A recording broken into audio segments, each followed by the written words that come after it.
नमस्कार विद्यार्थ्यांनो, आज आपण इयत्ता 10वी गणित भाग 2 मधील काही महत्त्वाच्या प्रमेयांचा अभ्यास करू। त्यापैकी पहिला प्रमेय आहे प्रमाणाचे मूलभूत प्रमेय। त्यालाच आपण बेसिक प्रपोर्शनॅलिटी थेरम असेही म्हणतो।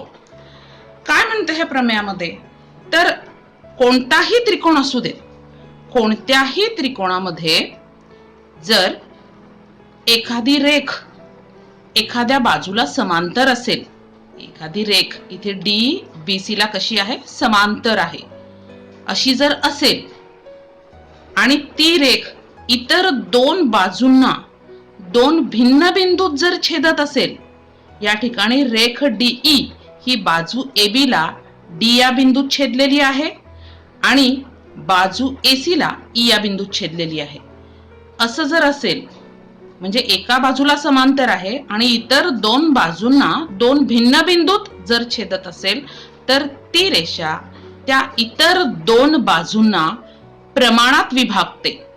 या इतर दोन बाजूंना कशी विभागते, प्रमाणात विभागते। म्हणजे इथे AD छेद DB बरोबर AE छेद EC असं असेल। कसं असेल, तर जर BC समांतर DE असेल तर AD छेद DB AE छेद EC असे असेल। मग जे काही आपल्याला दिलेले आहे ते आपण कशामध्ये मांडतो, तर ते आपण मांडतो पक्षामध्ये। मग इथे मी जे दिलेले आहे ते पक्षामध्ये लिहित आहे। त्रिकोण ABC मध्ये D समांतर BC हे दिलेले आहे आपल्याला, आणि काय सिद्ध करायला सांगितलंय ते साध्यामध्ये लिहायचंय आपल्याला। साध्य काय सिद्ध करायचंय, तर ती इतर दोन बाजूंना प्रमाणात विभागते हे सिद्ध करायचंय। म्हणजे आपल्याला AD छेद DB, इतर दोन बाजू AD छेद DB, इतर दोन बाजू AB आणि AC आहेत ना, तर त्यांना प्रमाणात विभागतोय। म्हणजे AD छेद DB बरोबर इकडे आहे AE छेद EC, हे आपल्याला सिद्ध करायचं। ओके, तर आपण सिद्धतेला सुरुवात करूयात। सिद्धता लिहिताना नेहमी विधाने आणि कारणे दोन भाग करायचे असतात, विधाने आणि कारणे। तर बघा, या ठिकाणी सिद्धता लिहिण्यापूर्वी आपण इथे काय करूया, एक रचना करून घेऊया। रचना काय असेल, तर DC आणि BE दोन्ही आपल्याला जोडून घ्यायचे। मी इथे जोडून घेतेय डॉटेड लाईननी।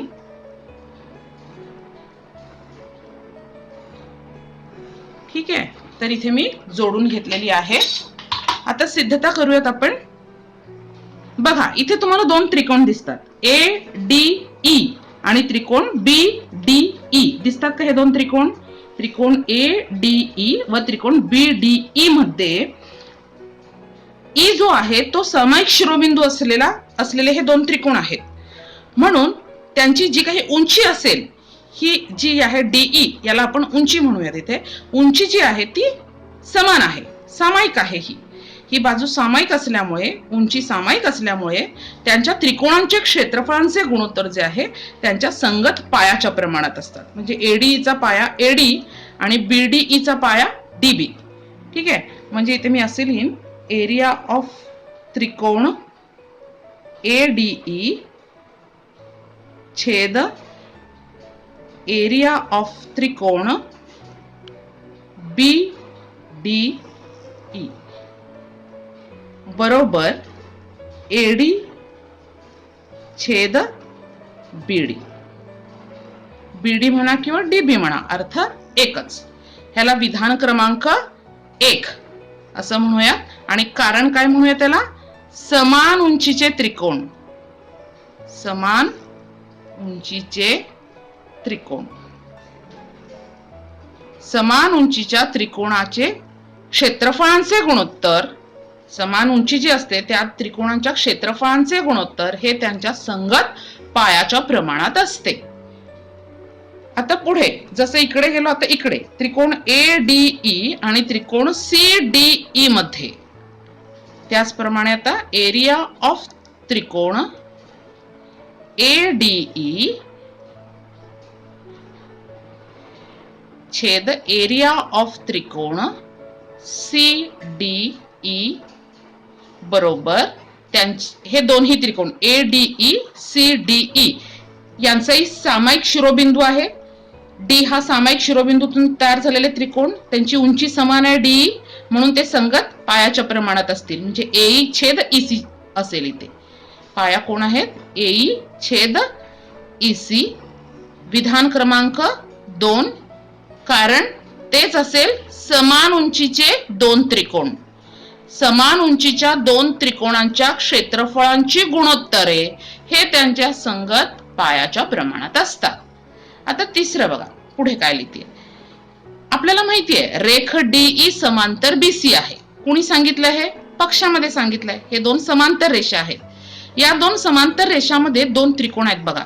BDE हा त्रिकोण BDE आणि हा दुसरा त्रिकोण बघा CDE. बरोबर आहे. हे दोन त्रिकोण जे आहेत या दोन समांतर रेषांमधले त्रिकोण आहेत. बरोबर आहे. या दोन समांतर रेषा म्हणजे DE आणि BC या दोन समांतर रेषांमधले हे त्रिकोण आहेत, म्हणून त्यांचा पाया पण समान असतो आणि उंची पण समान असते.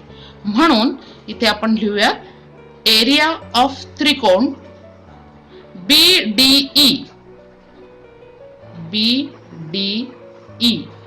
बरोबर एरिया ऑफ त्रिकोण CDE. एरिया ऑफ त्रिकोण CDE का हे समान आहेत? ह्याला विधान क्रमांक 3 म्हणूयात. कारण हे दोन समांतर रेषांमधले त्रिकोण आहेत, म्हणून त्यांची क्षेत्रफळे समान असतात. त्यांचा पाया पण समान असतो, उंची पण समान असतो. समान पाया आणि समान उंची असणाऱ्या दोन त्रिकोणांची क्षेत्रफळे ही समान असतात. ठीक आहे. म्हणून त्या पद्धतीने आपण त्याचं कारण लिहूयात. आता विधान 1, 2, 3 कडे लक्ष देऊन बघा. इथे पण ADE आहे, इथे पण ADE आहे डाव्या बाजूला. ठीक आहे. छेदाला बघा, इथे आहे BDE आणि इथे आहे त्रिकोण CDE. BDE CDE हे दोन्हीची क्षेत्रफळे पण समान झाली. म्हणजे ADE तर कॉमन झाला, सामायिक झाला, आणि BDE CDE यांची क्षेत्रफळे पण सारखी आहेत.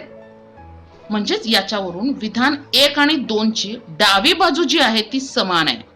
डावी बाजू सारखी आहे, म्हणून विधान कोणकोणत्यावरून 1, 2, 3 वरून 1, 2 आणि 3 वरून काय सांगता येईल? डावी बाजू समान, म्हणून उजवी बाजू समान. उजवी बाजू काय आहे?